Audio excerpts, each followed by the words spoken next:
উদ্দেশ্যটো হাগ্ৰামা হাটাও নহয় মই ধন্যবাদ জনাইছো হাগ্ৰামা মহিলাৰী ডাঙৰীয়াৰ যদি উদ্দেশ্যটো প্ৰমোদ বড়ো হাটাওয়ে হয় এটোটো ভাল কথা তেখেতে মোৰ লগত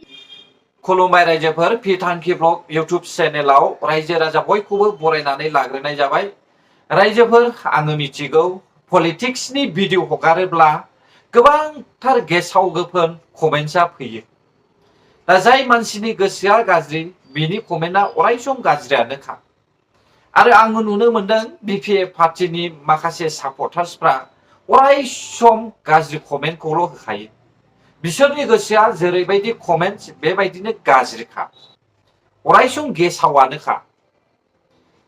जोङो गोदोनिफ्रायनो नुबोगासिनो दंखायो बिपिएफ पार्टिया मा रायजो सालायबोदोंमोन आरो बिपिएफ पार्टिया माबायदि रायजो राजाफोरखौ दैदेनबोदोंमोन जों बेखौहाय नायोब्लानो ओरैनो स्टाडि खालामनानैहाय आन्दाज मोनखायो दा थिग बेबायदिनो आंनि हगारनाय भिडिअआवहाय सासे सुबुङा ओरैबायदि गाज्रि कमेन्ट होदों आं सानदों बिमा बिफाया जोनोमनिफ्राय लानानै बे मानसिखौहाय बेबायदिनो राव बुंनो थाखाय फोरोंखादोंमोन खोमा बिमा बिफाया फोरोङाब्ला बिमा बिफाया जुदि गियान होनो रोङाब्ला बेफोरबायदि जाथाया जाखायो होननानैहाय आं सानो आरो बेबायदि बाथ्राखौहाय माब्लानि समाव होयो जेरावहाय दानथेलायनो हाया जे समावहाय बिथाङा आंनि कमेन्टनि एन्सार बा आंनि भिडिअखौ नायनानै बिथाङा कन्ट्रल खालामनो हायाखै बिनिखायनो बे कमेन्टखौ होदों एनिवे आइ डोन्ट वारि स अब्ला रायजोफोर जों मिथिगौ ससियेल मिडियायावहाय दिनै जोङो सानै लिडारफोरनि भिडिअआ गोसारगासिनो दङ हाग्रामा महिलारी सान आरो प्रमोद बर' सान बिसोर सानैजों मानो गोरोबलायनो रोङाखै सोरनि गोसोआ गोरा बेखौबो आं सिगां भिडिअ दिन्थिनानै होखाबाय आरो दानिया आङो नोंथांमोननि सिगाङावहाय गुबुन मोनसे भिडिअखौ लानानै फैदों जाय भिडिअआ ससियेल मिडियायाव गोसारगासिनो दङ आरो नोंथांमोना खोनाबोबाय थाखादों बे भिडिअनि रावखौहाय नोंसोरो खोनाबोगासिनो दंखायो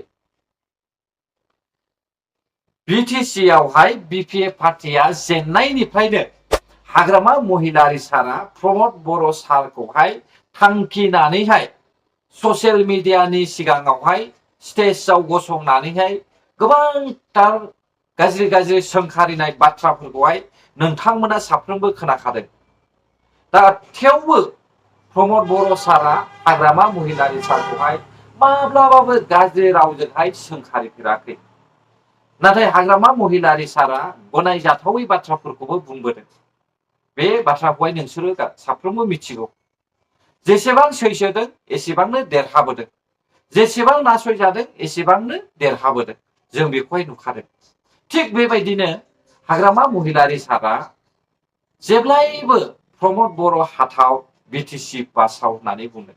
बै समावहाय कास्टम बसुमतारी बिथाङाबो बुंदोंमोन प्रमोद बर' हाथाव बिटिसि बासाव प्रमोद बर' हाथाव बिटिआरनि लाइमोनफोरखौ बासाव प्रमोद बर' हाथाव टेट पास जानायफोरखौ बासाव नै बेफोरबायदि बाथ्राखौहाय जोङो कास्टम बसुमतारीनि खुगानिफ्राय खोनाबोदों दा बै बाथ्राखौ लानानैनो नै मैयानि समावहाय ससियेल मिडियायावहाय जोङो नुनो मोनबाय प्रमोद बर' सारा हाग्रामा महिलारी सारनि थाखाय मोनसे गोख्रों खेंफोरथि ससियेल मिडियायावहाय बाथ्रा बुंदों खोनासं मा बुंदों মই ধন্যবাদ জনাইছো হাগ্ৰামা মহিলাৰী ডাঙৰীয়াৰ যদি উদ্দেশ্যটো প্ৰমোদ বড়ো হাটাওয়ে হয় এটোটো ভাল কথা তেখেতে মোৰ লগত লাগি থাকক মোৰ উদ্দেশ্যটো হাগ্ৰামা হাটাও নহয় মোৰ উদ্দেশ্যটো হৈছে বড়োলেণ্ড অঞ্চলৰ 35 লাখ জনসাধাৰণৰ উন্নয়ন স্যার স্যার হাগ্রামা মহিলার 70 বছর শাসন কাল আপনার 4 বছর শাসন কাল কি পার্থক্য কি দেখিব রাইছে মাৰ্চত আমি আমাৰ চৰকাৰী ভিজন ডকুমেণ্ট দিম যেতিয়া আপুনি এটা কথা স্পষ্ট দেখা পাব তেখেতসকলৰ 5 বছৰ আৰু আমাৰ 5 বছৰ তেখেতসকলৰ 17 বছৰ আৰু আমাৰ 5 বছৰ কি কাম হৈছে ইয়াৰ সেপাৰেট এনালাইসিস আপোনালোকে মাৰ্চ মাহলৈকে ৰখক মাৰ্চ মাহত আমি ভিজন ডকুমেণ্টত দেখাই দিম হাগ্রামা এটা কথা কৈছে বিটিসি পুনৰ সরকার গঠন কৰিব 25 আৰু ইপিএল সরকার জি দুর্নীতি হৈছে তা ফাদিল কৰিম বুলি কৈছে শুভেচ্ছা জনাইছো अब्ला जों खोनाबायना रायजोफोर माब्लाबाबो प्रमोद बर' सारनि गोसोआवहाय हाग्रामाखौहाय नेवसिनायानो गैया बिथाङा रायजोखौसो सानदों रायजो राजानि थाखाय मा मावोब्ला आं मोजां जागोन बेखौसो बिथाङा सानो। नाथाय हाग्रामा महिलारि सारनि बायदि सोरबा दैदेनगिरि लिडारखौ थांखिनानैहाय गाज्रि राव बुंनानैहाय आं गाद्दि सेनानै लागोन बेफोरबायदि साननाय प्रमद बर' सारनि गोसोआव गैयानो खोमा होननानैहाय आं सानो। आरो जोङो खामानि मावनायखौबो नाय, हाग्रामा महिलारिनि 17 बोसोर खामानि मावनायजों बे इउपिपिएल पार्टिनि 4 बोसोर खामानि मावनायजों जोङो रिजायनानै नायोब्ला बहुद आकाश पाताल रुजुजाया। 3 गुन डिफारेन्स दङ रायजोफोर, 3 गुन डिफारेन्स दङ हाग्रामा महिलारि सार आरो प्रमद बर'नि सायावहाय। दा जोङो बे बाथ्राखौ खोनासंनानै हमनो हायो जे हाग्रामा महिलारि सारा प्रमद बर' सारखौहाय बुहुमावहाय थांनानै थाजानोनो लुबैया। जेराव प्रमद बर' सारनि थाखाय हाग्रामा महिलारि सारा 9 एप्रिलावहाय प्रमद बर' सारनि सारादु डेथ सेरेमनि खुंनो थाखाय बाथ्रा बुंदों, अब्ला थैजानो लुबैदों, नंगौना नङा? अब्ला हाग्रामा महिलारिनि बे बाथ्राखौहाय जों खोनासङोब्ला बिथाङा सिगांनिफ्रायनो गावनिफ्राय गोरोंसिन मानसिखौहाय बर'नि समाजावहाय थाजानो बायो। गावनिफ्राय देरसिन मानसिखौनो बियो थाजानायखौ लुबैया। फारसेथिं जों साननानै नायोब्ला हाग्रामा महिलारि सारा 17 बोसोर सरखार सालायबाय, एक्सपिरियेन्स दं हिसाबै गावनि जुनियरखौ फोरोंनांगौसोमोन। जोंनो प्रमद बर' सार बायदि मानसिखौसो नांगौ। आरो ओरै फारसेथिं जोङो नुनो मोनदों खाम्फा बरगयारि सार। खाम्फा बरगयारि सारा एमपि इलेक्सनाव जेननायनिफ्रायनो बिथाङा गेजेरावनो दङ, ओरैबो थाङा ओरैबो थाङा, हरैबो फैया। दा बेखौ लानानै ससियेल मिडियायाव गोबांथार सावरायगासिनो दङ। दा बेनि सायावहाय बिटिआरनि सिएम प्रमद बर' सारा मा बाथ्रा बुंदों एसे खोनासंनानै लाब्लानो जाबाय। শুনি আছোঁ যে তেখেতে ত্যাগ কৰিছে বুলি, কিন্তু আচলতে তেখেতে ক'ত আছে সেইটো ময়ো বুজি পোৱা নাই। আৰু চাওক, বহুত কথা তেনেকুৱা ৰাজনীতিত চৰ্চা হয়, কিন্তু বাস্তৱটো সি যেতিয়ালৈকে নহয় বাস্তৱটো আমি বুজি নাপাওঁ। খাম্ফা বৰগয়াৰী ডাঙৰীয়া নিজে এজন নেতা হয়, আৰু বহুত দিন আমি দেখিছোঁ ডিপুটি চিব আছিলে, BPF-ৰ নেতাও আছিলে, তাৰ আগতো সংগ্ৰামী নেতা আছিলে। গতিকে তেখেতৰ সিদ্ধান্তটো তেখেতে ল'ব। মই ভাবোঁ তেখেতে যি সিদ্ধান্ত ল'ব হয়তো ভাল সিদ্ধান্তই ল'ব। গতিকে নতুন বছৰত তেখেতকো মই শুভকামনা জ্ঞাপন কৰিছোঁ। नोंगौ जोङो मिथिगौ खाम्फा बरगयारि सारा एमपि इलेक्सनाव जेननायनिफ्राय जोङो सिगां एसे सम सिगां खोनादोंमोन बिजेपियाव हाबसिगोन होननानै। नाथाय बिजेपियावबो थाङाखै, कंग्रेसावबो थाङाखै, इउपिपिएलआवबो फैयाखै, बिपिएफआवबो थाङाखै। बिथाङा दंगासिनो दङ। नाथाय बिथाङा बबेयाव दङ आरो बबेयाव थांगोन बिनि दासिमबो क्लियार बाथ्रायानो गैया। आरो जों फारसेथिं ओरैहाय रन्जित बसुमतारी सारनि बुंनाय बायदिब्ला खाम्फा बरगयारि सारा इउपिपिएल पार्टियावनो 100% सापर्ट खालामगोन होननानैहाय जोङो ससियेल मिडियायाव खोनाजेनबाय। नाथाय बाथ्राया बेसेबां सैथो बेखौथ' रावबो बुंनो हाया। मानो होनोब्ला खाम्फा बरगयारि सारा गावनि खुगानिफ्राय माब्लाबाबो ससियेल मिडियायावहाय आं उमुगाव हाबगोन होननानैहाय दासिमबो बुङाखै, आरो बिथाङा ससियेल मिडियाजों नुजादेरनानै रायज्लायाखैनो। नों आं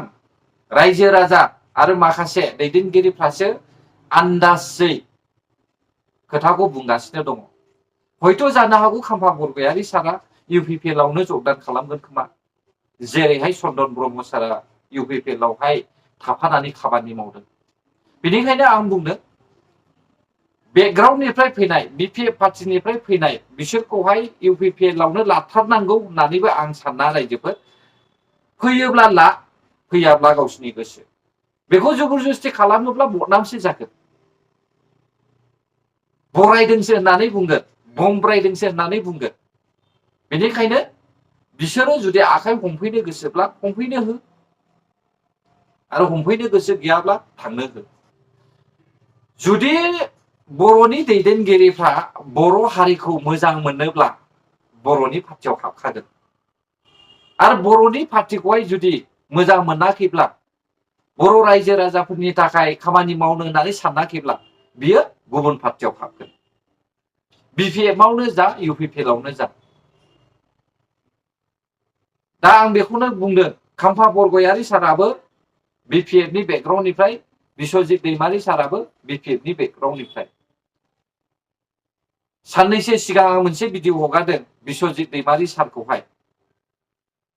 दा बिथाङा जोंनि बर' हारिजोंहाय गोरोबफानानैहाय मावनो गोसो गैयिनि थाखाय बियो BJP आव हाबदों बाथ्राया नंगौना नङा रायजोफोर कमेन्टआव फोरमायहरबानो जाबाय दिनैहाय जों नुगासिनो दङ बर'नि दैदेनगिरिफोरनि गेजेरावहाय खौसेथि गैया प्रमद बर' सारा गोरोबनो सानदोंब्लाबो BPF पार्टिया नाजावनानै लाया हाग्रामा महिलारिया प्रमद बर'खौहाय नायनो हाया नाथाय जोङो फुजा पार्टियाव नुयोब्ला बिसोर सानैजों स्ट्रं जिरायलायो ओमफ्राय पलिटिक्सआव मानो गोरोबनो रोङा आं बेखौसो आसरित मोनो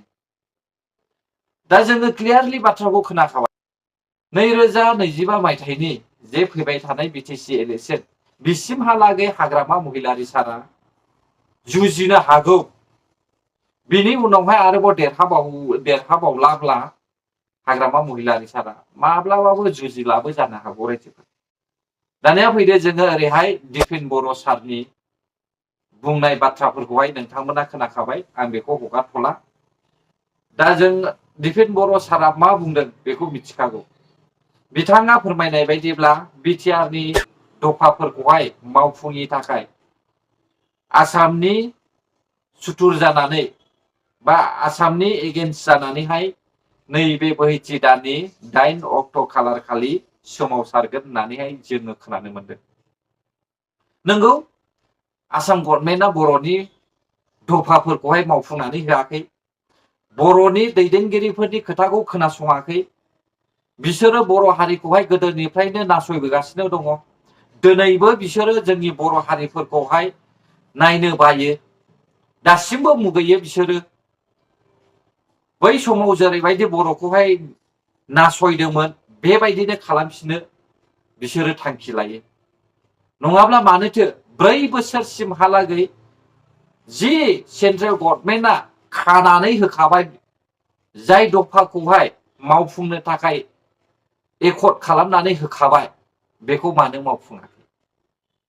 दा बिनि दायनिगिरिया UPPL सरखार नङा रायजो UPPL सरखारा खामानिखौ मावदों आरो मावनोबो नाजादों नाथाय आसामनि सरखारहाबो दायित्व दङ आसाम गभर्नमेन्टआ जुदि मावनानै होआब्ला जों बहा मोननो अब्लालाय जों खुद्रिनांखागोन जों सोमावसारफिननांखागोन दा जों खोनादों BTR नि सिङावहाय मोनब्रै जिल्लाजोंहाय जेसेबांनाखि जोंनि BTR आवहाय लाइमोन सेंग्रा सिख्लाफोर दङ रायजो राजाफोर दङ बिसोरखौ लानानै 8 अक्ट' खालार खालि सोमावसारगोन होननानैहाय जोङो मिथिनो मोनदों बेनिखायनो साफ्रोमबो सापर्ट खालाम आबसुखौ सापर्ट खालाम गोदोनिफ्रायनो आबसुआनो सिनस्रिखा दासिमबो सिनस्रि आरो उनावबो सिनस्रि जालांगोन सोरबा बनसुनो सोरबा थनसुनो बेफोरबायदिखौ जों सापर्ट खालामनानै लाब गैया बनसुआ BPF पार्टिनि गायसनजानाय दालायखा आरो बनसुनि दैदेनगिरिफ्राबो BPF पार्टिनिनोखा आरो बनसुनि थांखियाबो गादिनिल'खा नोंथांमोना मा साननो सानबाय था जाय मानसिया गाज्रि कमेन्ट होयो बे होखागोन जाय मानसिया मोजांखौ सानो बे मोजांखौ कमेन्ट होखागोन गोजोन्थों भिडिअखौ जोबजासे नायनायनि थाखाय बर' हारि जै जाथों जै बर' हारिनि